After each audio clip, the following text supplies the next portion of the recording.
Hey there, YouTubers. This is Kevin from Survivor Super Fun Time Show. We had another awesome episode of Survivor 48.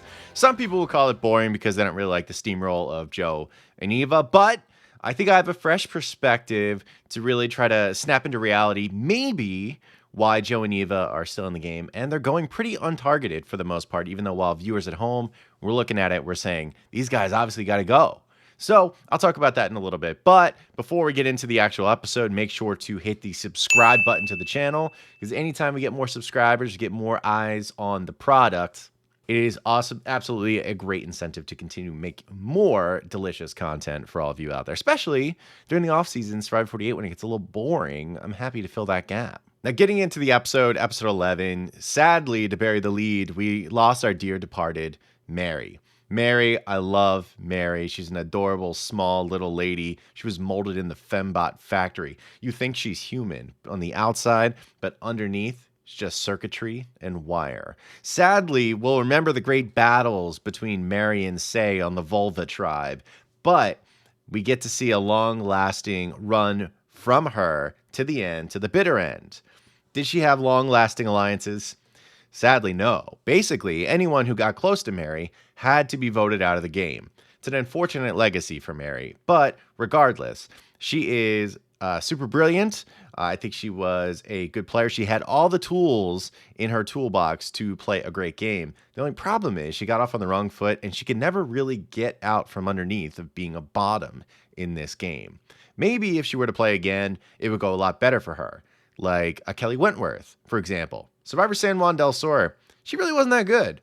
But when she came back for Cambodia, she became a legend. And I think Mary could do the same. So unfortunately, that vote shook out the way it did because the majority alliance, they picked off the easy number. Mary had to go. And I think a lot of the video today is going to be talking about the dynamics of the large overall alliance. Because, you know, we come back from the previous tribal council where Star was voted out, which Star became one of Mary's allies, so obviously had to go. And Mary has to make the big pitch to everyone saying, all right, so think about it this way. You get rid of Joe or Eva, and then that means that you knock off one of the biggest competitors in the game with the most power. And you know what? If it doesn't work out, the next time you have me to vote out still. So it's fine. Everyone wins. You get rid of one of the biggest players, and I get to be here another day. So everyone should be happy. Now, the question is, are people like Kyle and Shaheen happy? Camilla seemed happy about it. Mitch seemed happy about it. They pretty openly acknowledged that Joe is the top dog in the game, which I think is actually quite an interesting discussion in itself. But Mary pitched a really good proposal. But like I mentioned in last week's recap, is it a good proposal, or is it something that just stinks of desperation? This time around, I think it happens to be both. And speaking of desperation and stinks, actually, there was an interesting coconut etiquette discussion between Eva and Mary, where I guess they only have a limited number of coconuts. I mean, in Fiji, I suppose they have to like refill the beaches each season because they use the same beaches every season back to back. So obviously one tribe is going to eat up all the coconuts at each individual camp. So I'm sure they just literally just put coconuts on the ground and they have to ration. And the ration for this tribe, the Blue Milk Nui Na tribe or whatever, they were down to one coconut, and Mary decided, I'm eating the coconut. Okay, that's going to happen. And Eva took issue with that. And it was an interesting discussion because, you know, this is just a signal of where they thought in the game. Eva was thinking long-term for the whole tribe. Mary was thinking short-term for Mary. And what's funny is myself is I think they were both 100% correct. Mary shouldn't be looking past one more day, considering it sounds like she knew she was on the bottom. She knew people probably weren't going to go for her plan, so she's starving. So why not? Is it spiteful? I don't know if it's spiteful, but it's certainly not a utilitarian option from Mary there. But Survivor's not a utilitarian game. This season, it sure feels that way, but it's not exactly that at all. So I don't blame Mary. But at the same time, I don't blame Eva for being bothered that their rations being eaten up just because somebody was feeling a little selfish. So I can't really blame her, even though she is eating in rewards all the time. She even got a reward this episode. But it was a rare circumstance in Survivor where I'm like, really, it's just a matter of perspective. I don't blame Mary at all. And I also don't blame Eva at all. But like Camilla said, it really just gets used to give another reason why you shouldn't stay in the game. Because why would anyone want someone around who's going to keep eating their food? And I know we're like, oh, the game's become meta. You can't really think that way. Well, the problem is when you're out there and you're starving, you do think that way. And Mary's not offering them anything really that's that valuable. So, yeah, that's a good reason to get kicked out of the game. But this is one of those things that, like, online fandom has kicked up a bunch of dirt about. They're saying, well, like, Mary, that was so selfish, or I hated the way Eva talked to Mary like that. How could Eva be such a rude, nasty girl talking to Eva or to Mary that way? And the reality is, like, food ration fights have been going on forever. The episode is about coconut etiquette. That's what it was called. And guess what? They're back in Heroes versus Villains. James, everyone remembers James the Gravedigger. There's a whole situation called banana etiquette where Amanda Kimmel had to tell him, hey, by the way, don't just grab bananas when you're walking out of camp. People don't like it because you'll grab like 3 or 4 bananas and people are rationing them and they don't dig that. Banana etiquette. So it's been going on for at least 27, 28 seasons, and it's been going on even longer than that. So Eva had a reasonable reason to confront Mary about it, but at the same time, I understand why Mary's being a little selfish about her coconut etiquette. Fair. But to be fair, there's a lot of people who just want any reason to hate Eva. Any reason to hate Eva this season. And this is just another example of it. They're like, man, she's so rude and nasty to her. She was rude and nasty to Star. There's all kinds of stuff with Eva that I think the fandom is all mixed up about. And it's really fun to talk about it and really converse about it with people online, aside from me just talking through the screen right now. And the other one's Joe. Oh my God. There are people like the hero firefighter guy who loves his family and calmed Eva down. Man, have the fandom turned on him to some degree because they're like, it's so easy for Joe in the game right now that people almost resent Joe. They think he's a worse person for some reason, or he's a less deserving player for being so dominant right now, which I think is really fascinating discussion. The fact that other players aren't taking shots at him means for some reason you should not like him as much. And I find that to be a really interesting topic, truthfully. When you're a strong guy winning immunities and you're kind of dominating the game, a lot of the online Survivor fandom fucking hates your guts every time. It's really kind of funny. And honestly, you could apply this to Joe or Eva, but I don't remember nearly as many complaints about like Rachel kicking ass with all the advantages last season. But this time around, when Eva gets sent on a journey, people were hating on her pretty bad. And I don't remember Rachel getting this much hate. And that's probably because people think that Eva's had a sweet ride. And again, that plays into a bigger discussion that I'm going to talk about in a hot second about Joe and Eva and why no one is taking shots at them in the game. But before I get into that, like I was saying, Eva does go on a journey, which is kind of an unexpected journey to some degree. But at this point in Survivor 47, this is about when it happened for Rachel. Eva goes off by random rock draw. She's fortunate enough to get this. She goes and she has to do this tile stacking task where she has to get 4 levels completed in order to get her vote back because she shows up with it gone. And if she gets to 8, then she gets knowledge is power. Now, we know this as viewers, and I think they pretty much knew out there too. Knowledge is power is basically useless to anyone that is named Eva in this game. It's useful to everyone else because everyone knows Eva has the idol. But unfortunately, since Eva was the one picked, it was a very boring twist. It was a terrible twist in that way. And that was pure luck. Can't do anything about it. I'm sure producers and Jeff Probst were like, they were screaming the F word because the idea that, like, let's say Mary were to get it and she were to get knowledge is power, she'd have the ability to take Eva's idol, or, which we know would happen, Eva would have to give the idol to someone else and Mary would get to pick who has it. Now, would she be right? I don't know. But we would see the idol change hands, and then would they give it back to Eva? It'd be a fascinating dynamic. But we were robbed of that because Lady Luck went into Eva's direction, So it wasn't as good of an episode, but it's not Eva's fault. However, a lot of fandom who hates Eva, they saw Eva build the 4 levels to get her vote back, and then start to go to the 8th level, and then stop. And they read the rules explicitly. It said, you have to have 4 levels completed when the timer runs out. But when Eva stopped the clock and she decided to leave, as she was leaving, she decided to knock her tiles over, but technically the timer was still running.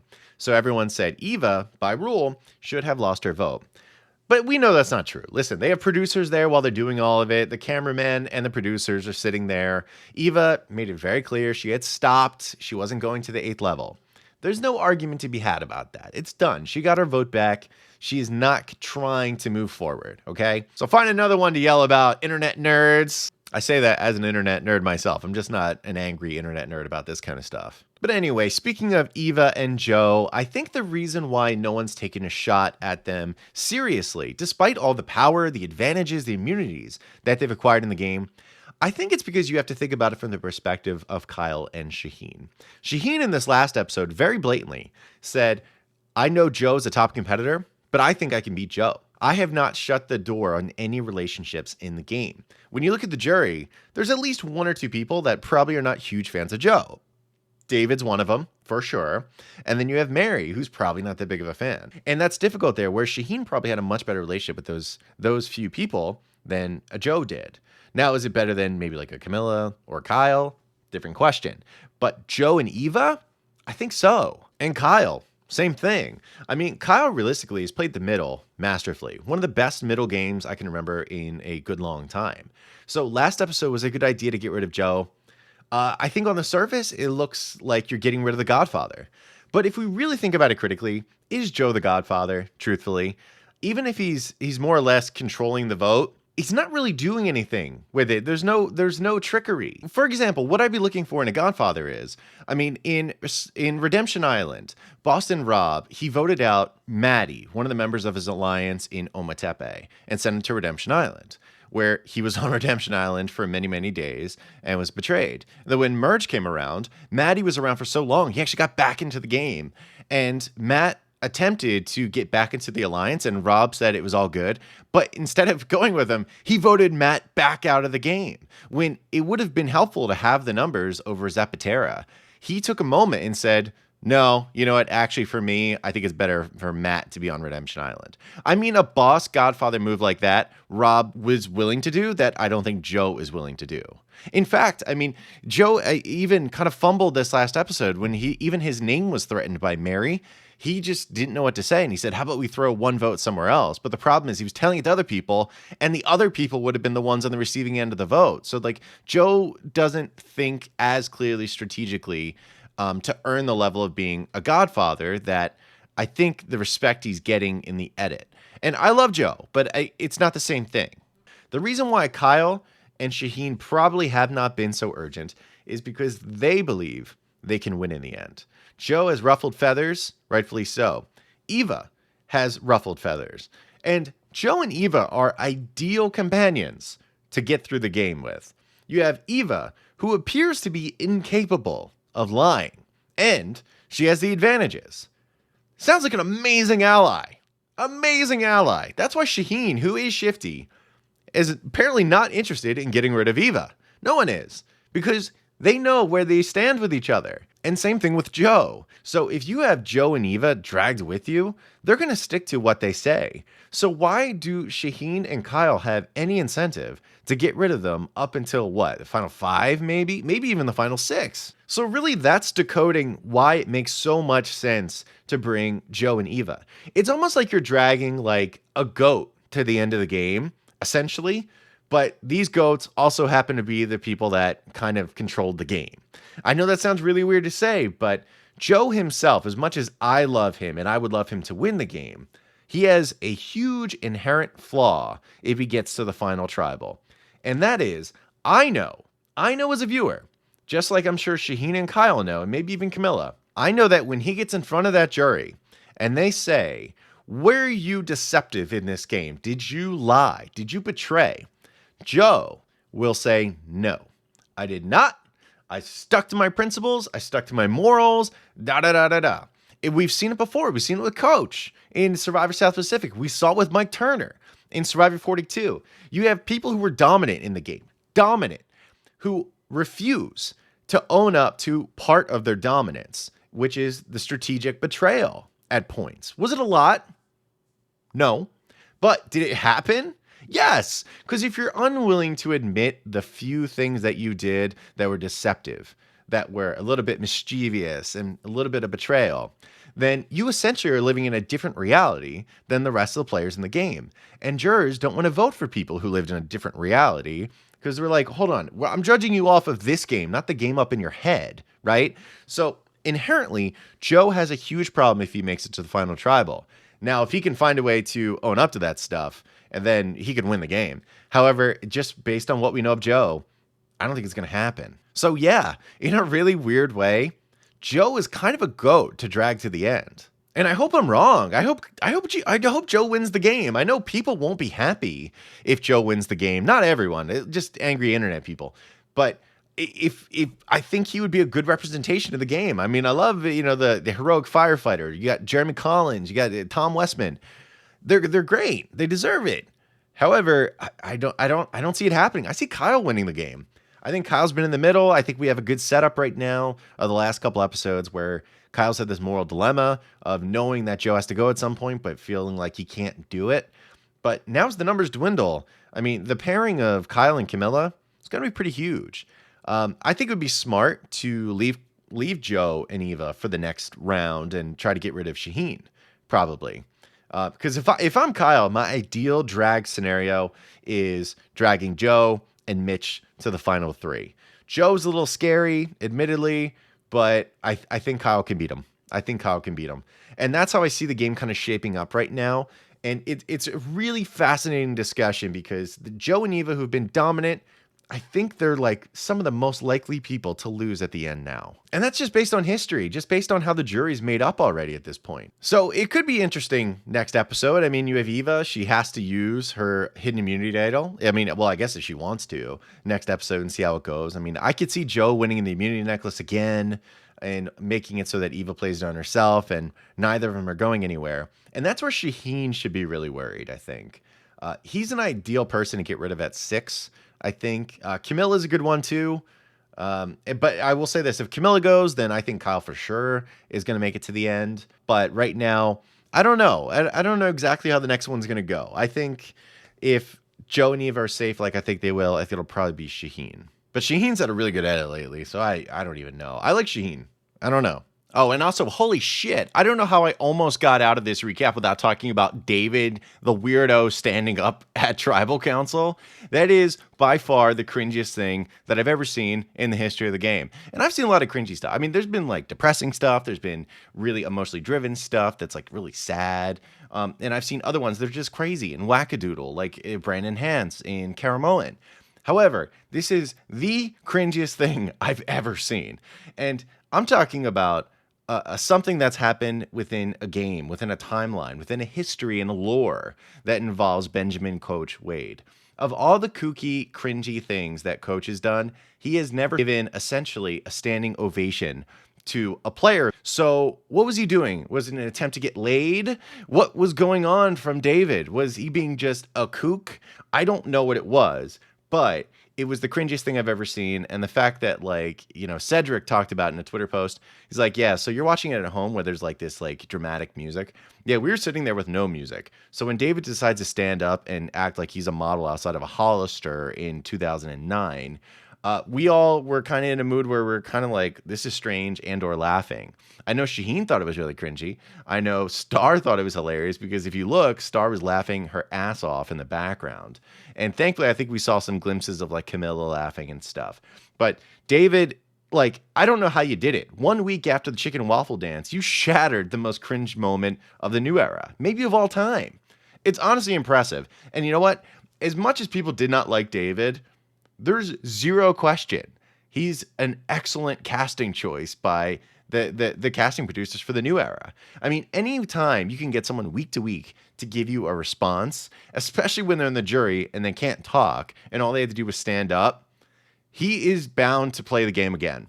So if you hate David, I'm sorry to say this, whenever they do new era All-Stars, he's probably going to be on that cast. So buckle up and get ready because he made a moment. Whether you like it or not, he just made a moment this week. But anyway, RIP to Mary, the certified ass shaker and bottom babe. You did a great job, and hopefully we'll see Mary in the future. I'm just excited to see how it shakes out. We got 2 more episodes, and it's super exciting. In the Survivor Super Fantasy League, Cassidy from Survivor 43 is kicking the asses of James and Lindsay from Survivor 43. I did not think that was going to happen, but she's got 3 players left, and James got 1 left. Poor little Camilla, and Lindsay is coming up in second right now with 2 left. So we'll see how it ends, but I think we're gonna have a new Super Fantasy champion to dethrone Lindsay Carmine. But that's gonna do it. I hope you have an amazing day, everyone. You take care. Goodbye.